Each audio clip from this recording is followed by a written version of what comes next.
আসসালামু আলাইকুম বন্ধুরা।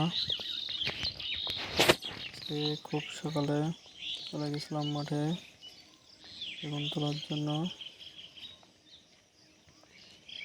দেখেন কি পরিমাণ কুয়াশা রাস্তায়, ভোরবেলায় কিছুই দেখা যাচ্ছে না দূরে।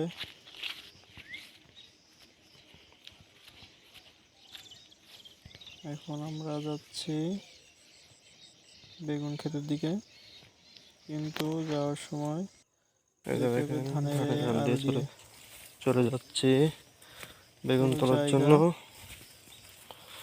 ধানের আল ক্ষেত দিয়ে অনেক দূরে যেতে হবে।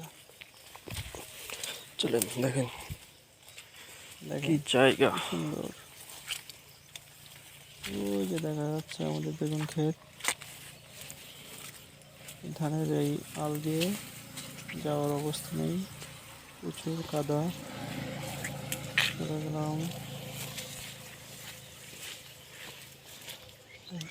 গেলাম আমাদের এই যে বেগুন খেতে। আমাদের বেগুন বন দেখেন মাশাআল্লাহ, এই গাছগুলো কত সুন্দর। আমার মেজো ভাই বেগুন তুলতেছে, আর ওই যে আমার আব্বা জাল দেওয়া, সেটা হচ্ছে একটা পাখি পেতে গেছে, সেটা ছাড়াচ্ছে। দেখেন এই যে জাল দেওয়া হয়েছে যাতে বেগুন খেতে না পারে।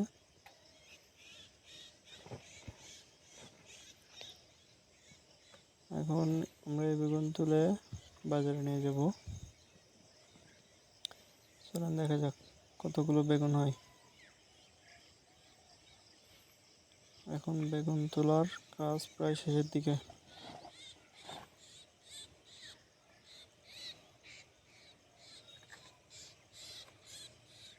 এখন ওই যে ছোট ভাই আসতেছে, বেগুন তুলে আমরা রাস্তায় নিয়ে আসলাম। এখন এগুলো জড়িত সাজিয়ে আমরা বাজারে নিয়ে চলে যাব। এখানে হচ্ছে 21 শতক জমি, 9 কাঠা আমাদের এখানে। এগুলো বেগুন হয়েছে আলহামদুলিল্লাহ।